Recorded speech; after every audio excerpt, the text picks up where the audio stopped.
Friday. Let's see. So I'm hoping this works this time. Last time I did this, it was all kind of screwy. So, waiting for some folks to join here.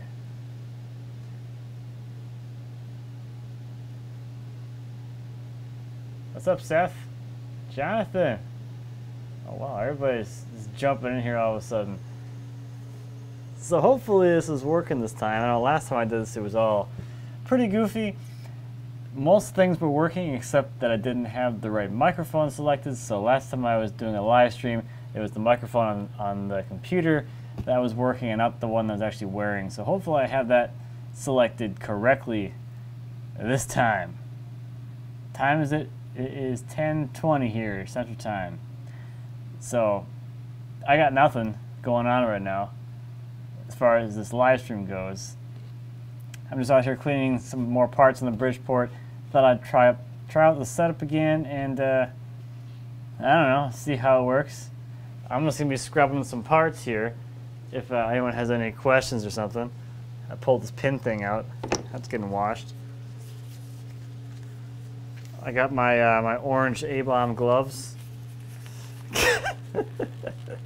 Gotta have those. Let's see what they're gonna wash. Got some parts to wash here. Get them all cleaned up, all looking good. There's the rest of them. One little tub here. So what's everybody been doing here? Everyone having a good Friday? Friday. Happy Friday. Friday. How is the house hunt? It's alright. Nothing's really been popping up lately. Although things are starting to pick up again. It seems like January and December were pretty slow for new listings. But it's looking like the spring market might be something this year, so we'll see.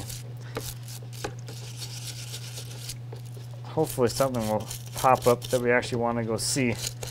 That's the other thing, like, there's been a few new listings that kind of come up on our search, but nothing's been super, like, interesting to us. Freezing rain. That sounds terrible, Matt. I did not grab Lindsay's toothbrush for this. I actually bought a brush just for this, and it's already, like, not new looking at all. It's a 3-day weekend, yeah, if you get those fancy holidays. Lindsay's gonna be off on Monday, but I'll be working. Seems like the audio and video are out of sync. Wonderful. I got nothing on that. That's this live streaming thing. They don't make it easy. That's for sure. So this is gonna be hard now. I'm wearing these gloves, and I'm not gonna be able to like scroll through the chat. So I actually gotta pay attention to what's going on, or else I can't. Well, let me see. Do these work on a trackpad? Nope. Wait. Oh. Very poorly. These work, but very poorly. Oh, that kind of works. Are you gonna build the new ship?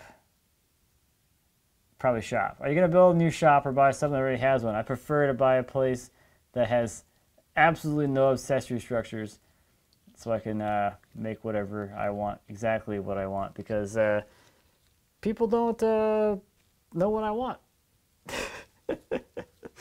I just want to have what I want so I don't have to worry about it anymore. So ideally, no accessory structures so I don't have to demolish any accessory structures and pay a premium for a property that has accessory structures already on it. Did I finish the mill for April? Sort of. I just posted that shop update like, I don't know, it was like 4 hours ago, 5 hours ago. We got most of the way through it. It made us test cuts, but it's not quite done. It's not quite fully calibrated either, but it is pretty darn close. Like, we were playing this game of like where was Matt at during the build on any particular day. And so I started my build in August. I got it running in December. So where she is at right now is where I was at in December. And then the following year I finished up the lift linkage and all the other stuff. So she's pretty well right on track to being able to cut stuff. So a lot of my actual early cutting videos are using it kind of as is, as it was at that time, I guess. Just a second. Let me get this scale out of here. Get it all cleaned up here. There we go. This thing cleans up well, that's for sure. It was pretty dirty. All right, let me scroll here.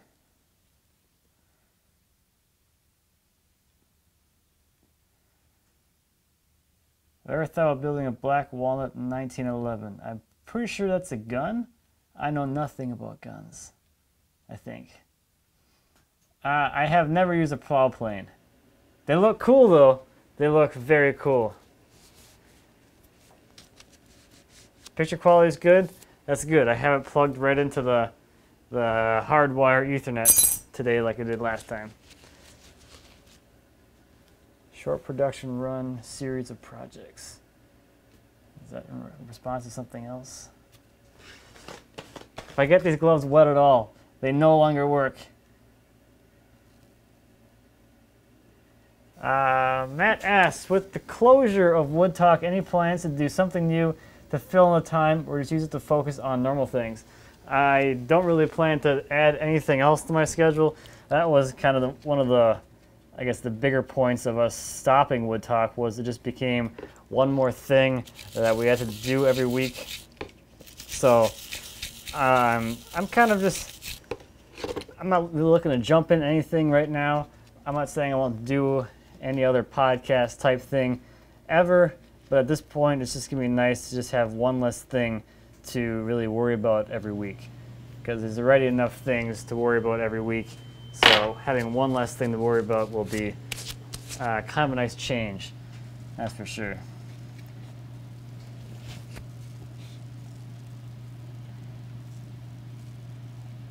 Yes, SV Seeker. I've been watching his videos. If anyone hasn't, I don't know where it is in the chat, but he posted. I watched his grinder safety video the other day.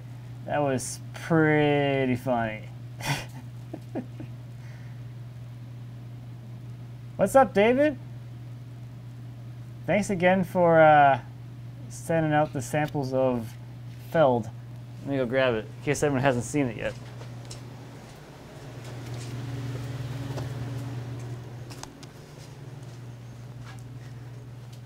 It's just kind of cool to have like an actual, I don't know, like a Blu-ray or a DVD of like a woodworking video. But this is a really cool documentary. I shared it on my shop update, I think back in December sometime or maybe late November. It's been a while, but really cool documentary. It's all about urban logging and making some sweet tables out of some trees and the journey along the way and all the people that are trying to put urban lumber to better use than a landfill. So if you haven't checked that movie out already, it's on DVD, Blu-ray, and it's also on streaming on the Amazon. Okay, I gotta stop dunking my hands in here because then I can't use the old trackpad thing. Do I sell any of my slabs? I sell most of my slabs. Whatever I don't use, which is pretty much everything. Have you ever considered getting a tattoo of Mark? No, I don't think that would probably go so well in the wife department.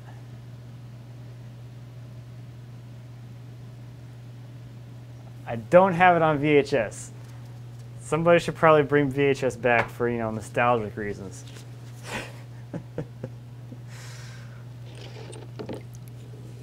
Quarterly Wood Talk would be great. I'm not going to promise anything, but there is a tentative scheduled recording on the calendar for the next 2 quarters. So wink, wink, hint, hint, nudge, nudge.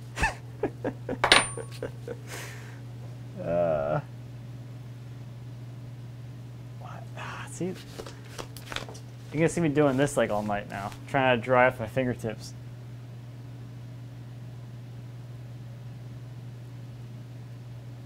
Okay, this isn't working that well.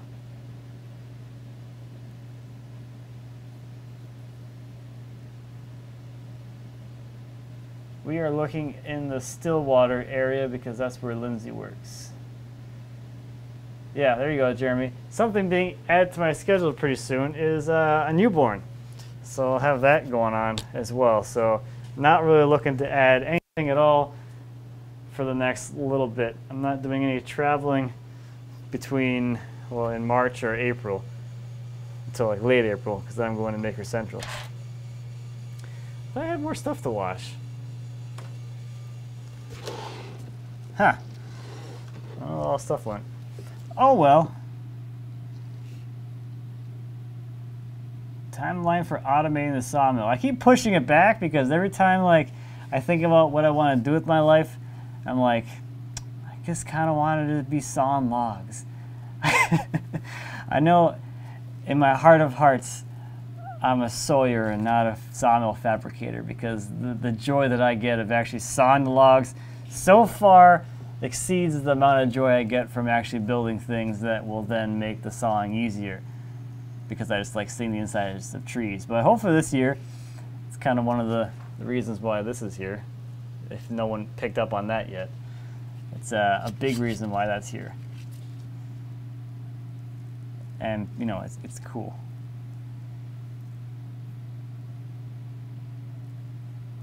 How's my 090 running? I haven't used it for like, or run it for, what, 2 years? I used it when I did that chainsaw milling at Donovan's place in this, it was January, no, what was it? April 1st, 2017. So almost 2 years ago. It's been sitting over there. Am I planning on putting digital readouts on the mill? I have. I just need a, I have, oh, there's my little friend here. Got the DRO box right here, so that's going to get back on there.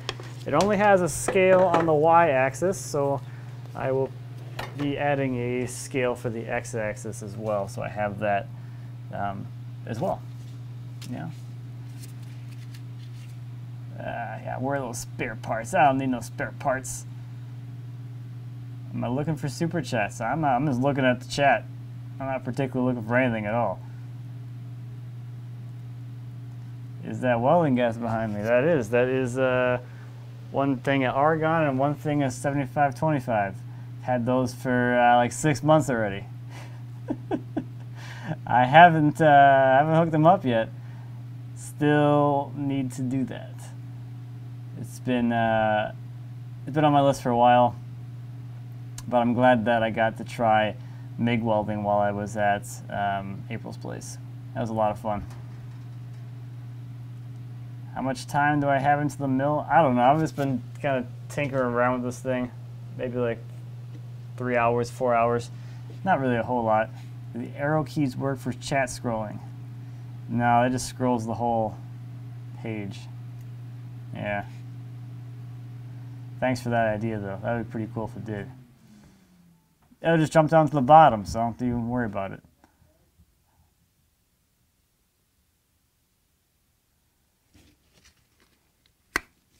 Forest Lakes is a little, it's like kind of like on the edge of where we're looking, because ideally we want Lindsay's commute to be less than it is now, and Forest Lake is essentially the same as it is now. So I saw a couple properties north of there. It was kind of cool, but it was just too far out for us.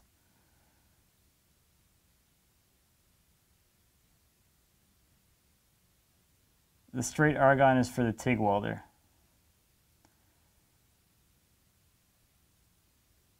I don't have any promo codes for Triton or for like anything, I think. Is my shop in my garage? I don't have a garage. I have a shop. At one time this was a garage. We don't have a garage anymore. I guess we never really did.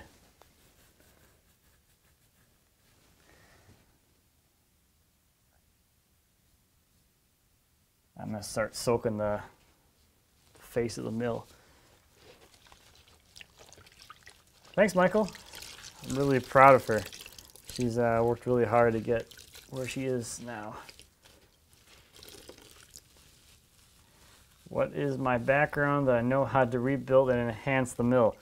This is it right here. Trial by fire. Just like most things I do. I watched a few videos on YouTube.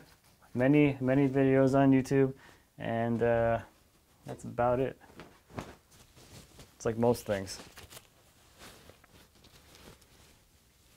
The aqua colored tanks behind me, that's welding gas. MIG gas and TIG gas. French Bulldog's name is Pancake. It's like trivia night. Pancake is my dog. She is amazing. She's a Frenchie. She's gassy. Sometimes. This thing is pretty dirty. Let that soak. Where'd my towel go?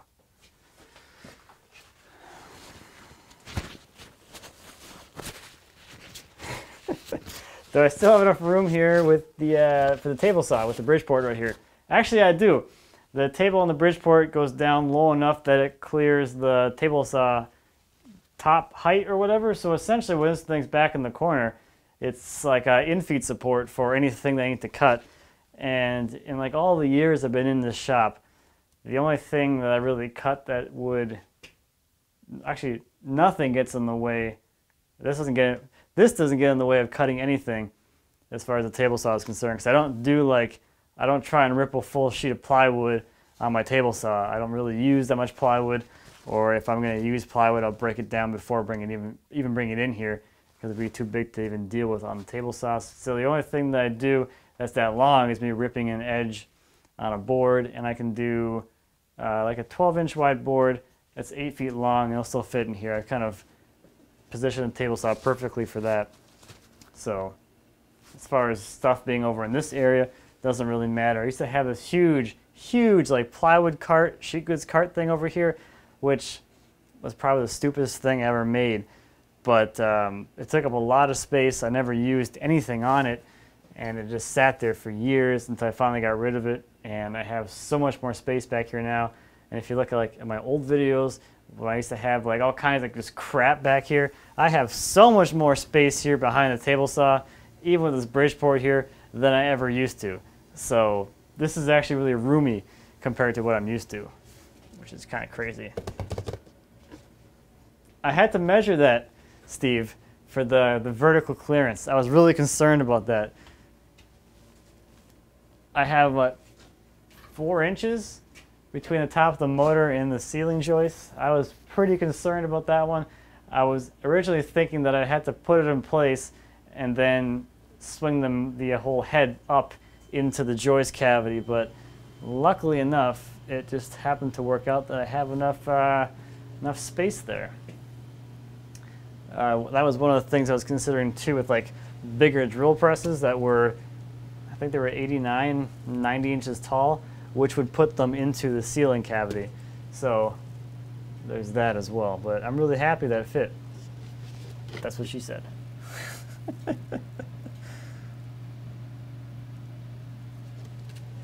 Hey, Jonathan. Thank you.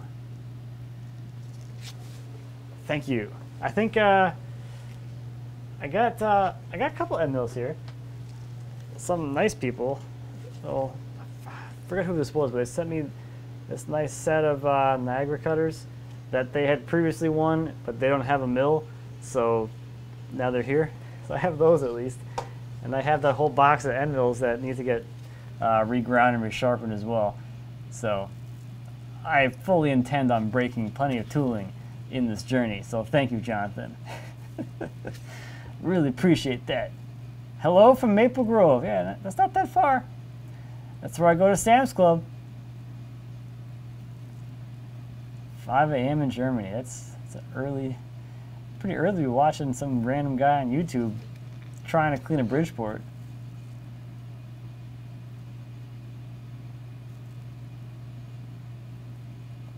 What's up, Dale? how's it going, man? Am I going to make a mobile base for the Bridgeport? I am. I have all the stuff for it. It's on the list. So, here's my casters. So I've got some casters for it, as well as leveling feet. So I've got 700-pound casters. So I'll make a little mobile base with the casters on it.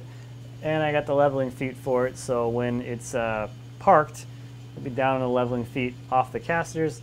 And when I need to move it away from the wall for doing longer stuff or whatever, I can just raise the feet, put on the casters, and roll it wherever it needs to go.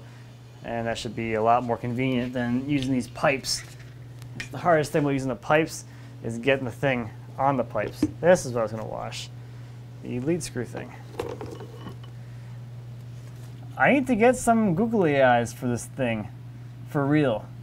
I've been meaning to do that. Gotta order some big giant googly eyes. Do I ever make it to Wisconsin? Quite often. Lindsay's parents and my parents both live in Wisconsin. Where at in Wisconsin? Park Rapids. Hell yeah. A coffee cup to stay up. I'm gonna need it. I'm tired today.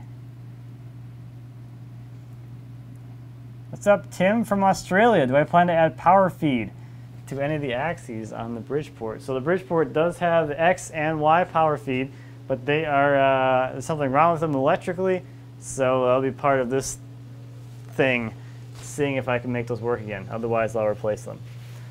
But when I bought it, it was priced accordingly to those not working anymore. I think my wife's hot as well. I do enjoy her appearance. What do I do for income outside of YouTube and woodworking? I ain't got time to do anything outside of YouTube and woodworking. That's it. That's all my income. Hey, no problem, Mike. Hope you, I don't know, did you get outside and do some dovetailing tonight? See if those suggestions helped at all. If they did, let me know. I can hopefully give you some more tips. The hardest thing about like diagnosing, dovetail joints, whatever, it's a lot harder if you're not there. Or you don't have like a full picture of the entire process that someone's going through to get to that result, which they don't find to be perfect. But I can do my best.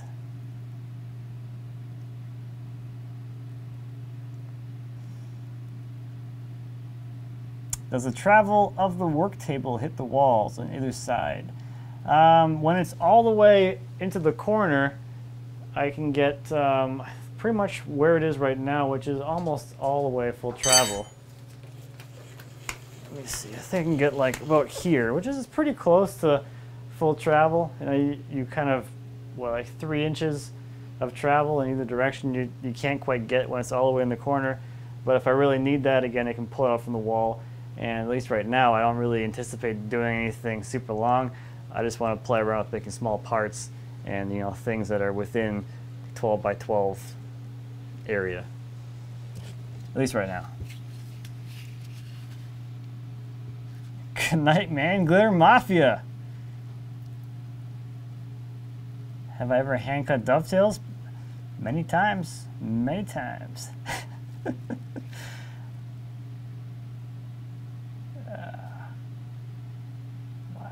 Why does this keep moving? What type of bandsaw do I recommend? For what? What sort of things do you want to do?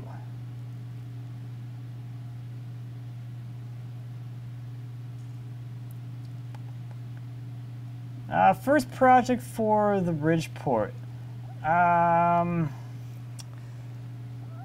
I don't really have any at the moment. I know like there's a few like little things that Tubal-Cain has done, like the it's like the little toolmaker's vise. I thought that would be kind of a fun little first project to try a few different things. I think you need a lathe for that too, or at least you need to get the screws made. But most of the jaws and the body you can do on the mill. So I think just doing simple things like that to get started. Just try things. It's just, for me, I don't have any hobbies, so having something where I can come out and just tinker with something, make a part in like within an hour, that kind of stuff just for fun, that's really the reason why I wanted to take in the shop, because I don't have any opportunities to do really quick things that I don't feel obligated to constantly be filming. So that's really like it's a hobby tool for me right now. And then as I get more comfortable with it, and as I come up with more ways to incorporate it, you'll start seeing it in the videos. Whew, need some water.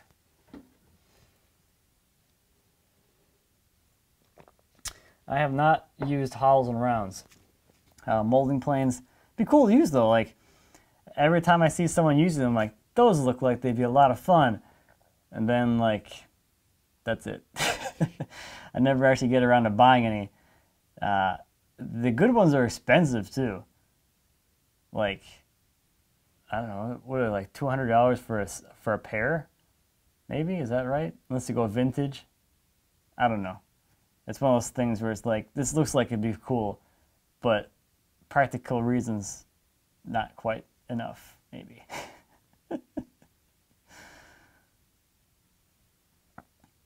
Tree work and logs available in Appleton, Green Bay. Maybe when it's warmer. If I travel anywhere, it's got to be warmer than where it is right now. Maybe a little less snow. How do I balance out shop time and family? I have an 11-month-old that doesn't like the sound of a planer in the basement. I don't know, my kids love the ambient noise of the tools, so I can't really help you there with noise levels go. Like, if Jer was fussy, I would just run the sander, and that would put him to sleep. So that was my life with infant. As far as his balance goes, this scheduling is kind of the biggest thing for me. So I have my scheduled times during the day, I have my sort of scheduled time at night, and then I have my, like, if I need it, time on the weekends, whenever I can squeeze that in, if the kids are taking a nap, or if Lindsay wants to take the kids to the store or something. So that'll give me some time to work as well. But family time is every day. When the nanny leaves at 5, I watch the boys run around and terrorize the house for an hour and a half to 2 hours until Lindsay gets home like 6:37. Then we have dinner. We get the kids ready for bed, and usually by like 9:30, 10, Lindsay goes to bed. And then I go back to work for a couple hours. That's most of the nights. And then the weekends we try to spend at least one day together doing some activity outside the house to get the kids out of the house, get all of us out of the house together, and stuff like that. That's what we do, at least. I can make planes in my Bridgeport. That's like a long-term goal of things I want to try. Is the dovetailed body sole hand plane. This is dovetails apparently. I want to try making a plane. I think it'd be kind of fun. Can you harden hardwood like you can with steel? Maybe. You could probably do it with heat like you can with steel, kind of, maybe. I don't know. I'm going to go with the yes a little bit. Have I thought about getting some equipment to move the heavy slabs so you don't screw up your back? I use my trailer to move things around. That works out really well for me. Where I'm at right now, can't have any equipment, so I get by with using the trailer to move things and stack things, which works out really well. And like, I don't do it often, so the inconvenience of having to use a trailer and like rig up every slab every time is not a huge deal for me. Do I have a kiln and can you post it? It is my basement. Works very well. Percentage do I tip at restaurants? Usually like 20, 22%. If I'm feeling kind of, I don't know, extravagant, spendy, I don't know. Keep the 5-month-old in the shop drawer. Been there. I had the harness thing, you can wear them. I did that for a while with JR before we got a nanny.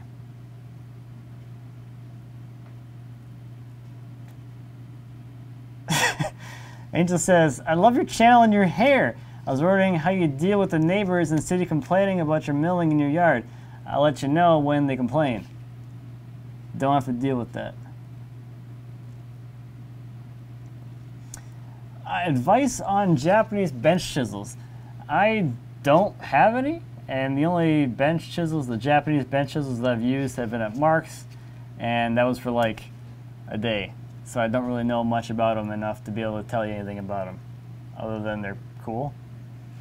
Sometimes, I guess.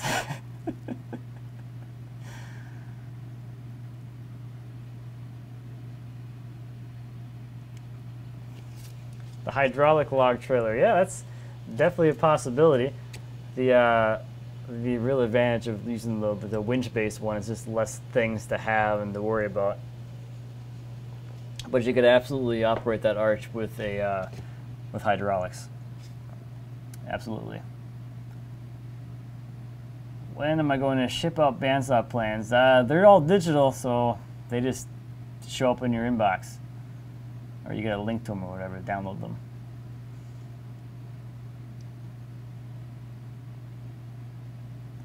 Andy, you're heading down here to fly out? Let me know if you're going to be in town for any amount of time longer than just hopping on a plane. How big am I? What kind of question is that? That's crazy.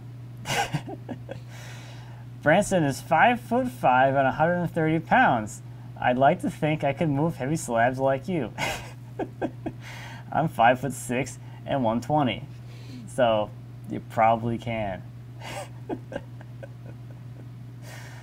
The benches of the garage. The garage is 20 by 20 with 7-foot ceilings. Can you use a dado stack at an angle? Yeah, you absolutely can. Do I have plans for my bandsaw mill? Yes, they are on. Well, they are on the website.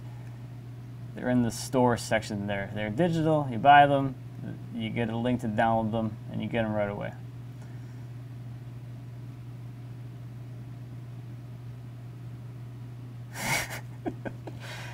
I don't know if I'm that much taller than you, Sean. Although it was cool to meet you finally, but unfortunately I didn't get to talk to you very much. And the kids love the tops. Jared's been playing with his. I think Max lost his already. It's probably floating around the house somewhere. Do I do many epoxy river tables? I've only done that one last year. That was it. And I guess that's technically like an epoxy river plywood table, which was a joke. Poor. Things I do for humor.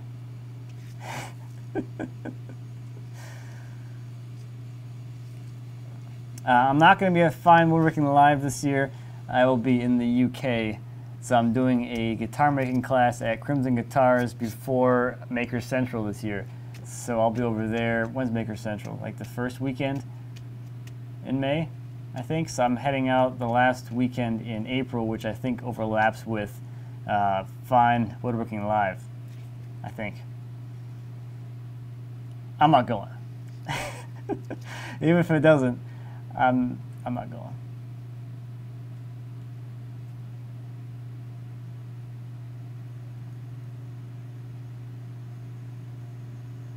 Yeah, and just shoot me a message whenever you have time. Technique is everything. It's all about the leverage. How many tapping tools that are breaking my life? I'm assuming you mean the actual taps. I broke one tap, a 5/16 tap in the cold, tapping the bolt holes to hold the log holding clamp things in place. And then I shattered a few teeth off a 1/2-inch tap again, trying to tap cold steel outside. So 2, I guess.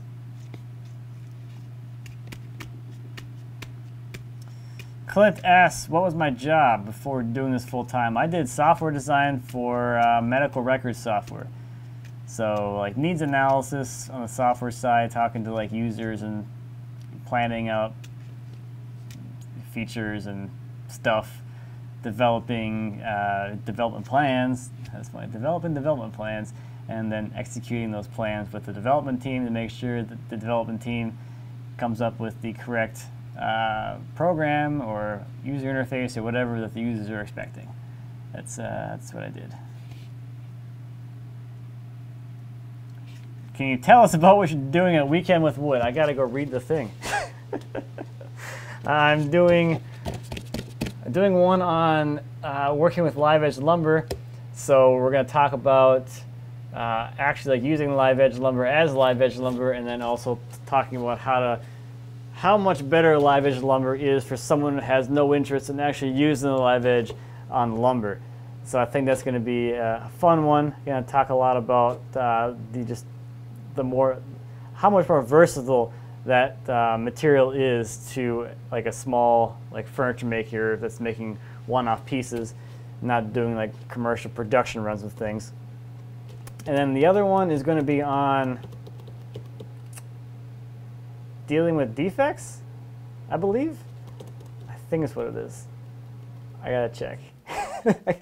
That's on my list of things to do too, is to write those talks. But I think if it's dealing with defects, it's like, you know, filling knot holes with epoxy, or do I need to fill them, doing bow ties, incorporating those things into your work, things like that. Embracing the defects. They're not defects, they're just character.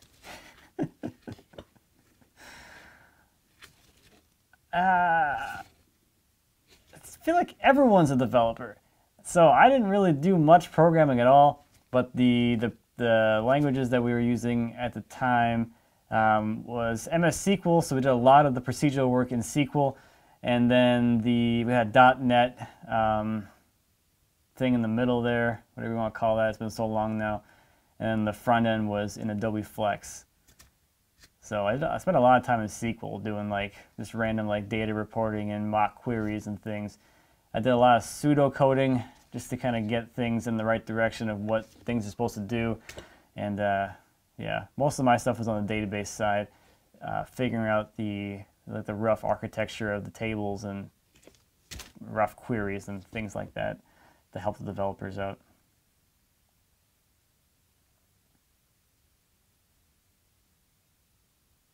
And now I'm scrolling back up.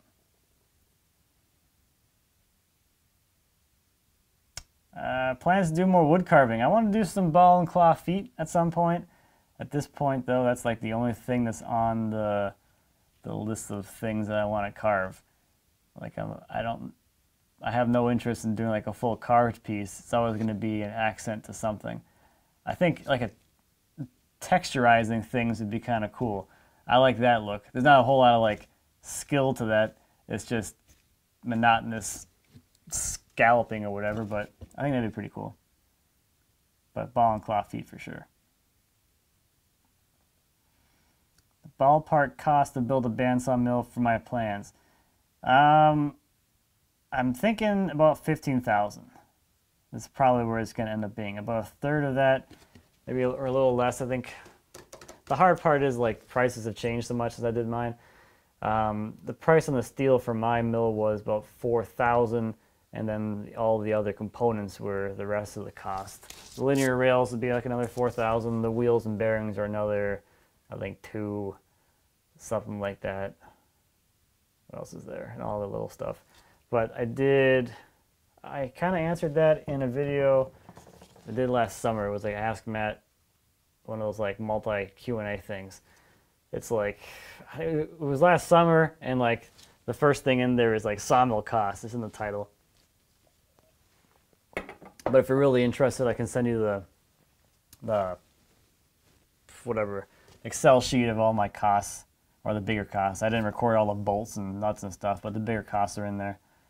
But I didn't have to buy the motor or the bearings, the linear bearings.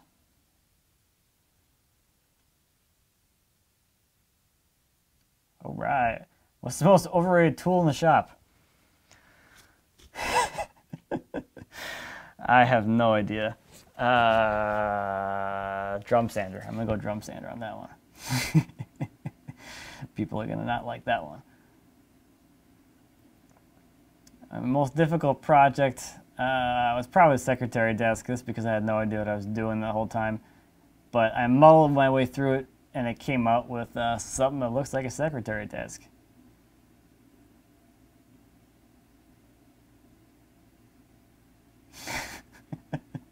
Brad's going to bed. He's been hewing walnut timbers for 6 hours.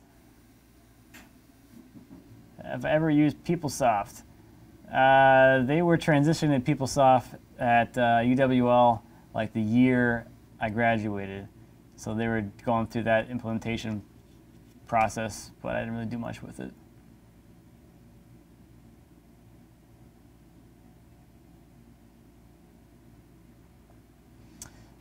Greg says, I tried West System Epoxy to do a fill on a small desktop, and it wound up so dark that I feel it ruined the desktop. Well,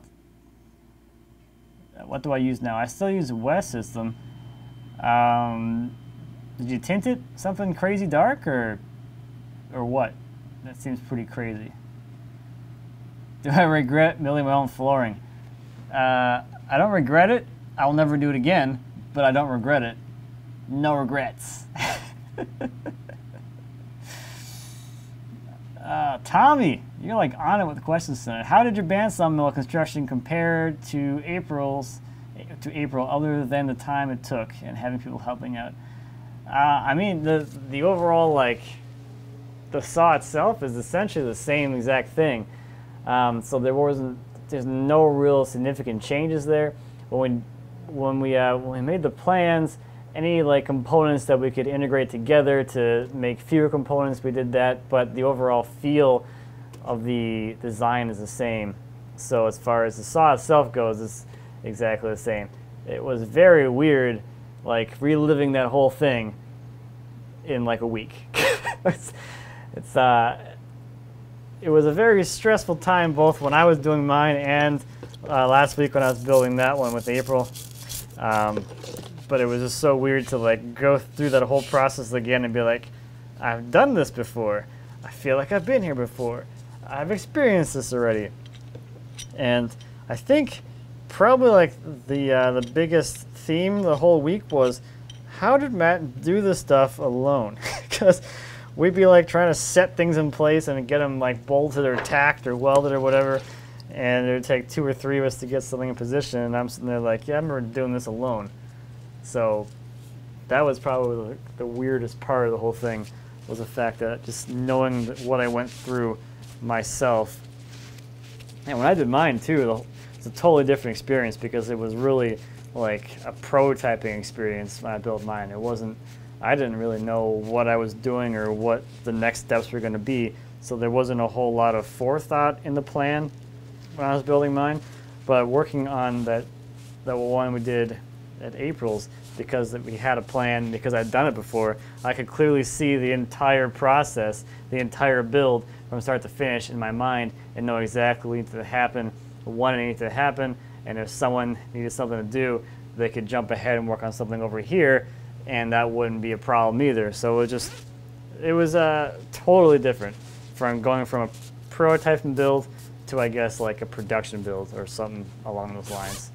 But it was a great experience, though. I would definitely recommend that to anybody. If you spend a lot of time designing something and going through the whole process, and you have the opportunity to do it again, just take the opportunity to do it again and see how different it is. It's a totally different experience, and it's not like it's better or worse. It's just different, and it's just cool to be able to appreciate that. All right. Are those Triton sellout gloves? Aren't these A-bomb gloves? Am I wearing the wrong color? I thought this was like an A-bomb thing. Could be. Mike says, why am I scared of trying new joinery types? How many times do you screw up dovetails, bridle joints, etc. before you're okay with how they turned out? Well, here's the thing about the way that I progressed through those things. I thought they were good at the time. I was very happy with the way they turned out, but when I look at them now, they don't look that good. So I had this kind of like, I don't know, mental haze about things, false reality, low enough expectations where it was good. But really, I don't know, I just try new things, and I always try to find a way to work through the process to almost guarantee myself the results that I'm looking for. So a lot of the processes and the techniques that I use in hand-cut dovetails, for instance, they're in place to allow me to create a really nice, clean-looking joint without any kind of stumbling blocks, without any major screw-ups. So a lot of my processes that I use now, I really look at the whole entire process of how am I not going to screw up this workpiece, and if it takes me a little bit longer, that's fine with me because it's going to get me the result that I actually want. And unfortunately, or fortunately, a lot of this stuff takes a little bit of practice. It's not going to be perfect on your first try. There's going to be a lot of little minutiae, little tiny details that you might not notice at first, or you might not think of at first. But the more times you do these things, the easier it gets, and it just all kind of settles into place. So I mean, for dovetails, it was just repetition for me at least.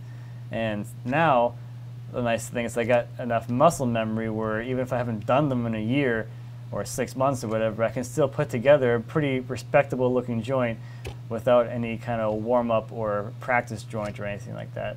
But that's just hundreds and hundreds and hundreds of joints, dovetail joints, not other joints. What's my background? I am Italian and Maltese. What am I doing? I was trying to clean this thing. Let's see if this is a little degreased. I was trying to clean this, and I was going to see if this live streaming thing was working again. So I guess I'm succeeding, except I'm getting distracted. This thing's cleaning up pretty nicely. Let that soak a little longer down there. I gotta dry my hands off again.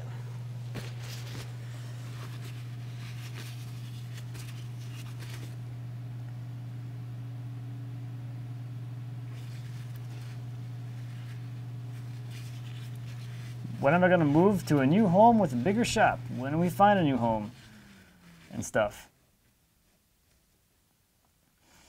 Big project for the summer.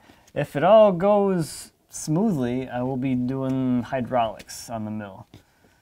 We'll see how that goes.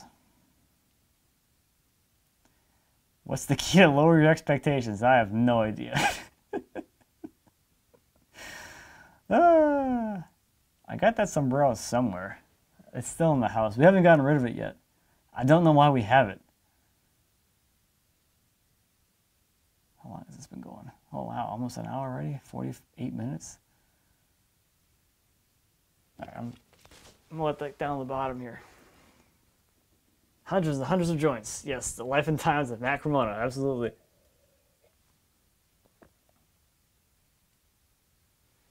Am I interested in 3 walnut trees? Maybe. I don't really have a whole lot of room for stuff right now. That's the biggest problem. Space and time. That's my biggest problem.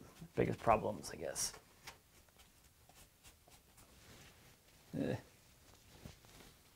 just kind of put that on there like that. Look, he's got whatever that is. Mask thing. What's my argument for a tool? I think I missed something there.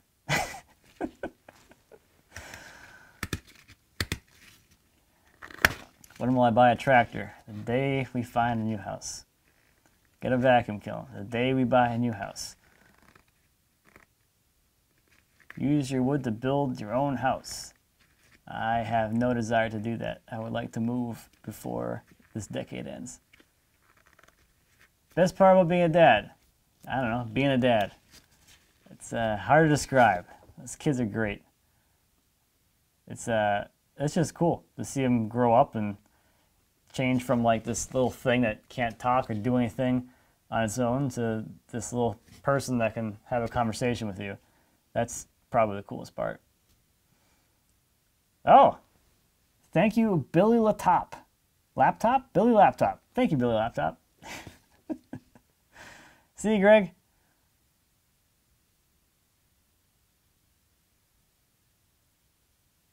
Why a milling machine? Seats overkill for woodworking. That's because it's not really for woodworking?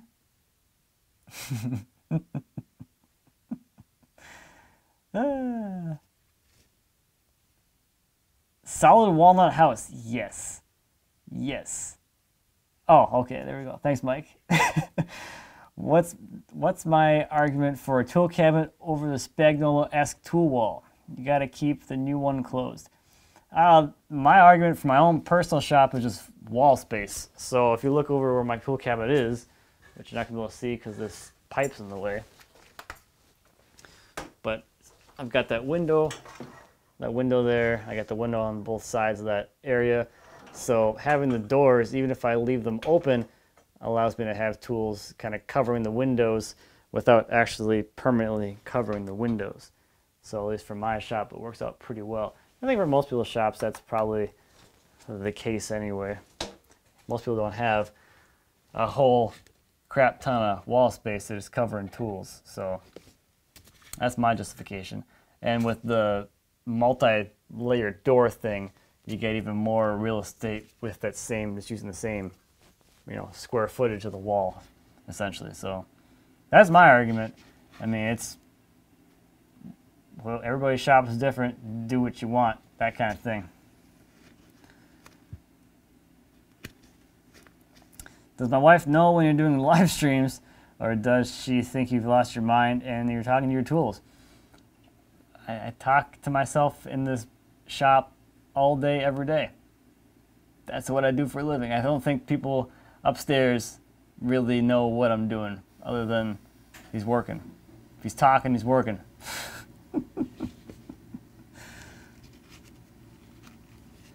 It's not quite clapped out just yet, Steve. It's got some life left in it. It's just dirty.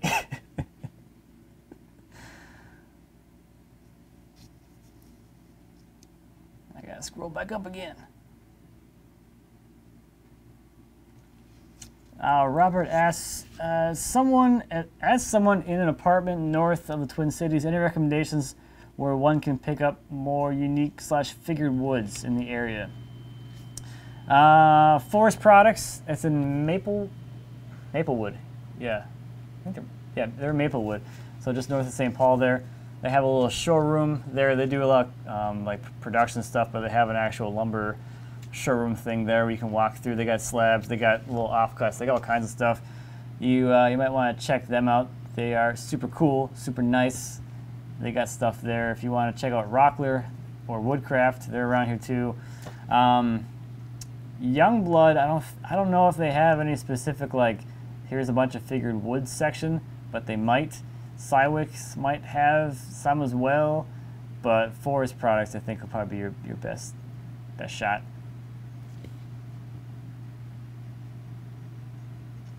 I am way cooler than Mark. Don't let him tell you otherwise. When you move, it'll take a week to clean out your shop. Maybe. Maybe not. I think I could probably do it in a day. What would my neighbors say if I start milling logs all night long? They probably wouldn't like that, and I probably wouldn't even bother doing that. Because you can't see anything on the video since it's the middle of the night and it's dark outside.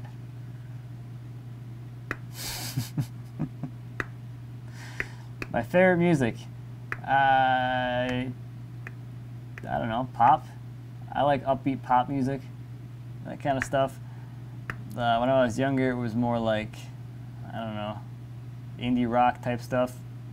But nowadays, if I'm listening to like newer stuff, it's gonna be like hardcore pop. Get the energy going.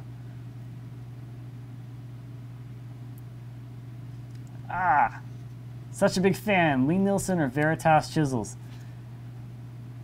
Can I say neither? Is that allowed? I have, I've got the Veritas chisels and I have Lee Nielsen fishtail chisel. The thing that I don't like about either of them is the fact that they're full-size bench chisels. I just don't use full-size bench chisels like ever at all. Most of the stuff I do, I'm using either butt chisels or those round back chisels from Ashley Isles, which I can go grab real quick.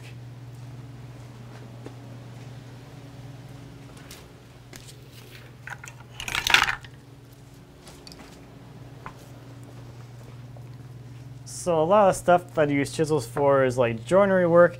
So when you're doing joinery work, you don't need a huge giant handle on your chisel, because when I'm doing my joinery work, I'm choking up on the blade, and the shorter the handle is, the less top weight there is, the less fatigue you get in your wrist from holding this weird weighted thing up in the air. So all you need there is just enough to, you know, strike the chisel with. You don't need leverage from a giant handle. The round back chisels are my favorites. They have they have a very small flat on the side, but their advantage is the fact that the profile on the back of the chisel is actually a semicircle. So you can get into, I'll get a bigger one. You can get into inside corners really easy with these things, and they're really great for paring, and they're not super heavy either, so you don't have a lot of muscle fatigue from holding them for too long. So this one, you can, hopefully you can kind of see it's got a semicircle cross section to it, as opposed to the the beveled chisel profile thing. So I don't know, personally, like, you can watch my videos. It's not very often that I pull out the full-size bench chisels. I just don't do any crazy heavy chopping or anything where you need a ton of leverage. I mean, the Veritas chisels, I got the PMD 11 ones. They're nice. They're really nice, but they're just heavy. But that's just the fact of any full-size bench chisel. But nice. It's quite nice.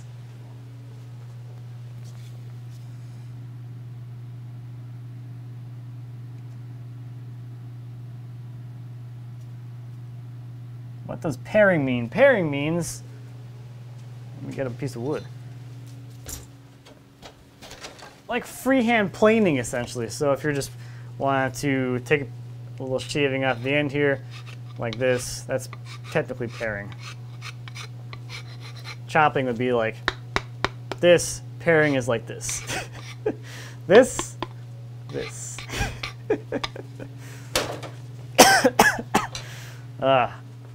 This is fun. Well, I build a shop like April's one day, I will build a bigger one.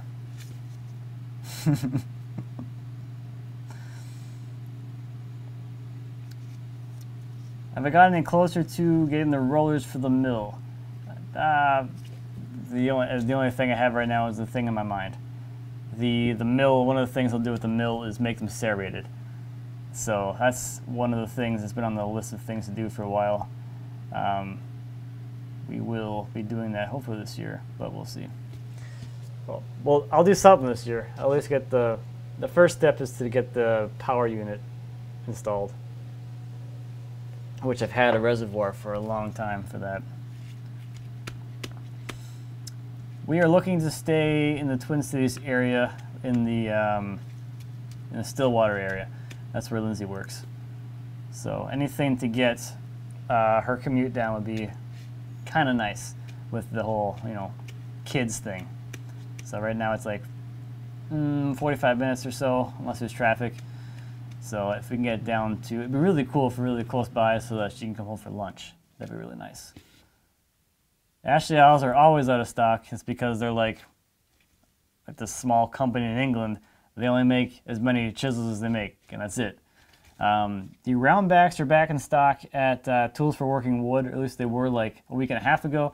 I don't know if they still are, but they were, in case they still are. So if you really want them, just go look and see if they have them.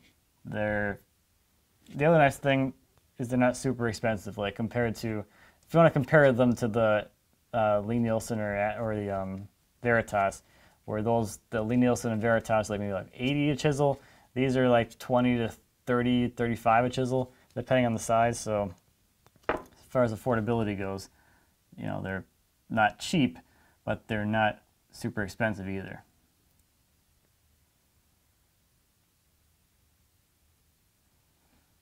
I need a bigger shop. Yep.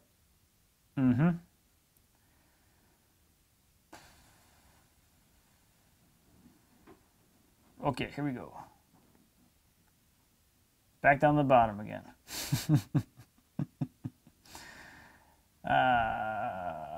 Okay. Sorry, this thing keeps moving around on me. I'm trying to see where I was.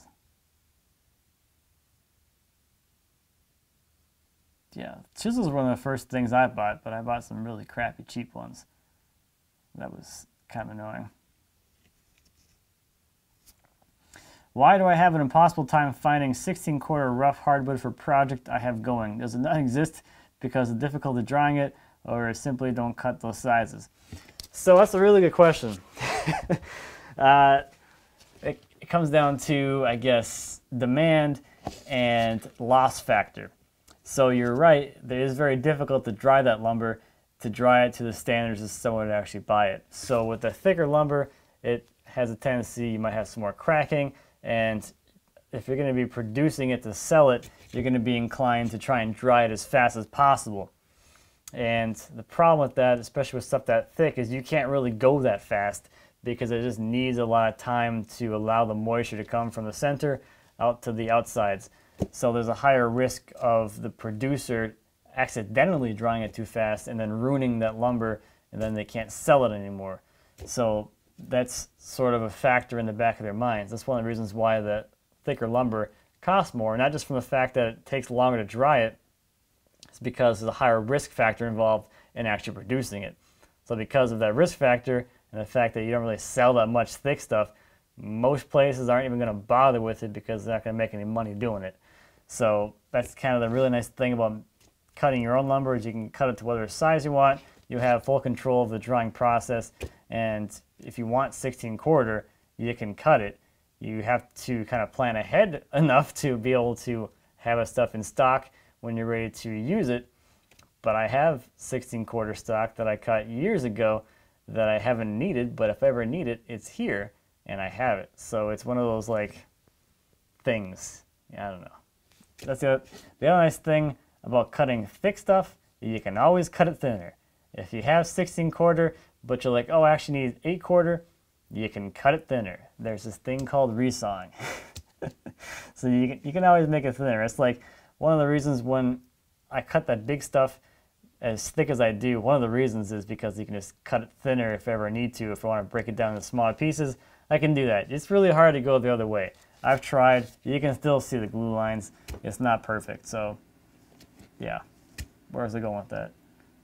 It's just hard to find. It's a specialty item if you're going to find 16-quarter. And you might only find it in specific species.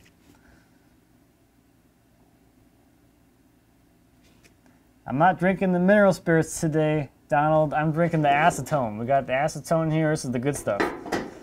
This will get you going real good.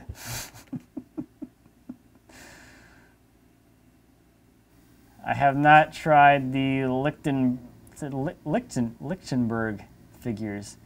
Part of me just scares bejesus out of me. Like, if I were to do it, I would hook them up, and then, like, the switch would be, like, somewhere far away. And then I'd turn it on and watch from, like, 50 feet away. I would not be anywhere near that thing as it was going. It's a good way to die. And by die, I mean electrocute yourself and die. Mike just got the Rikon 10326 and looking at blades. Do I change my blades for curves versus resawing, or do I have something like a 1/2-inch blade and just make it do both?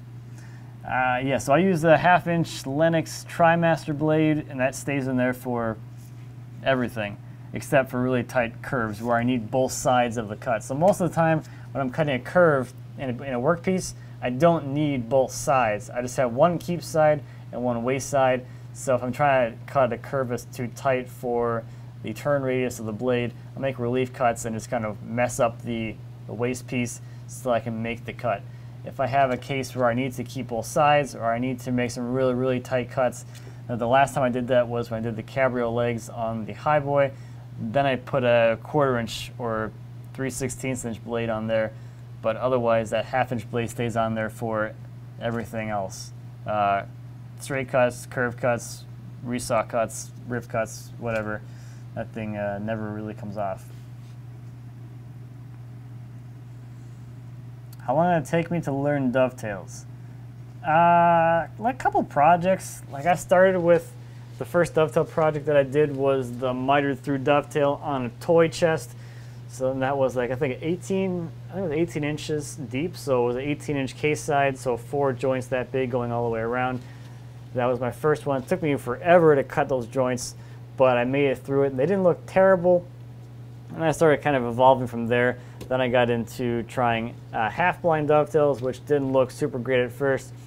The thing with half-blind dovetails, you really have to understand what you're doing in the fact that you can really screw up, or not really screw up, but you can take away material where things are less perfect within the joint that makes the rest of the joint you actually see look perfect. So there's a lot of little minutia things there with the half-blind dovetails, but with those ones, the more and more I did, the better I got at them. I didn't do them super often. I did maybe like a drawer, maybe like twice a year, and then I got into making spice boxes that have a dovetailed case. They have dovetailed OG bracket feet. They have 13 dovetailed drawers. So there's like, I had a count at one point how many dovetail joints there were on those spice boxes, but I made 6 of them. So just from making those, I got through like a few hundred repetitions of half-blind and through dovetails, and that really cemented the skill for me. So yeah, repetition and lowered expectations. They might not always be perfect, but if you learn from your mistakes, that's what's really important. A full video on the Apple Press. There's a video on making it as well as a video on using it on the channel from 2016 in the fall. Do I work with concrete for countertops or use it for accents? The last time I did concrete was when I did the patio in 2014. I did all of the, what do they call it, the capstones for all the walls. But that was the last time I did them. I haven't really had any need or desire to make any concrete stuff for my furniture, I guess. I am better than the Wood Whisperer. That is right.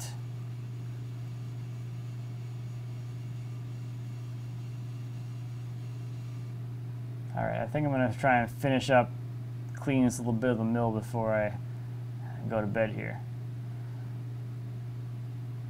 I see something else. Do I sell my wood? Yep. Sell whatever I don't use, which is pretty much all of it.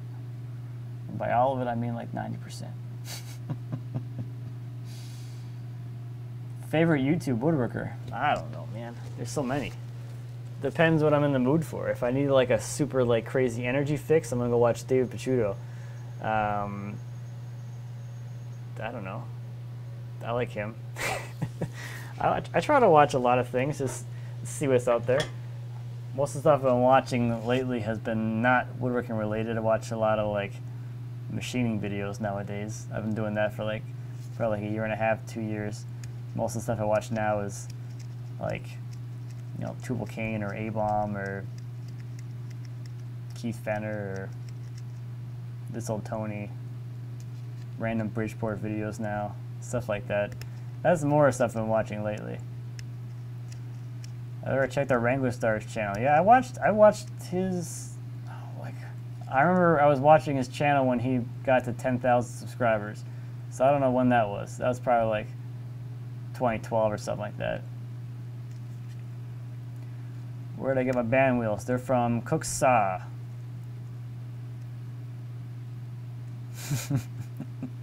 As long as you learn from your mistakes is awesome, but how often do you make a mistake that's so bad you need a do-over? Not very often anymore, because when you make a mistake that needs a do-over, you better guarantee yourself that you learned that lesson. If you don't, there's something seriously wrong with you. I haven't personally had any... Oh, I have one example for you. So when I was making those spice boxes, I was trying to get a pair of them done, actually 3 of them done for Christmas. One for my in-laws, one for my parents, and one for Lindsay. So I took a week off of work before Christmas so I can try and finish them. And I was like the second I think it was the second to last or last day that I was trying to work on them before we're leaving to go spend Christmas with them. I was making the OG bracket feet, and on one of them I made like 2 left feet or 2 right feet for the back. And I went to go put it on there, and I'm like, that is totally wrong. That is not recoverable. So in that instance, I made another rear foot for the other side, but at least that was an easy fix because I hadn't attached the feet to the case yet. So I had to go. I just put it on there. I'm like, wonderful. Not only am I behind schedule on this, now I'm also going to go back and make another foot. Wonderful, just wonderful.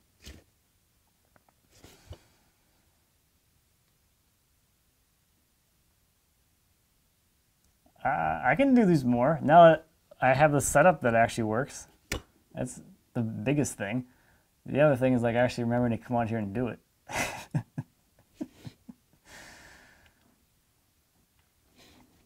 Have I thought about buying any other old iron woodworking tools and restoring them?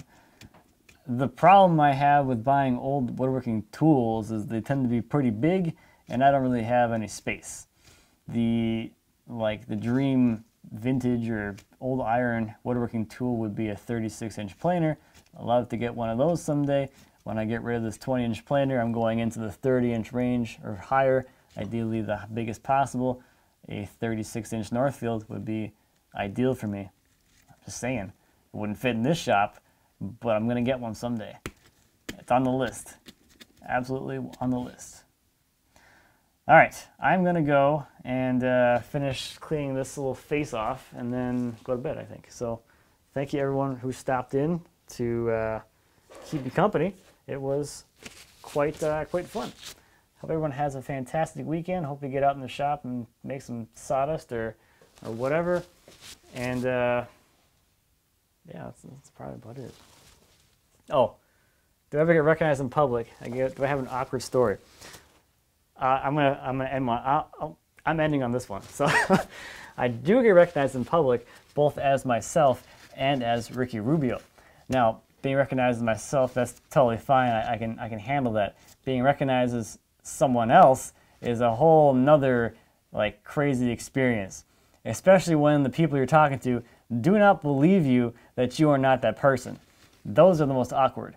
So I've had that happen a couple of like 3 or 4 times now. They don't actually believe that I'm not him, even though he's like 6'2" or 6'3", and I'm 5'6". So they're walking up to this 5'6" man thinking he plays in the NBA. And I had this one guy follow me around the grocery store telling me I'm lying about who I am.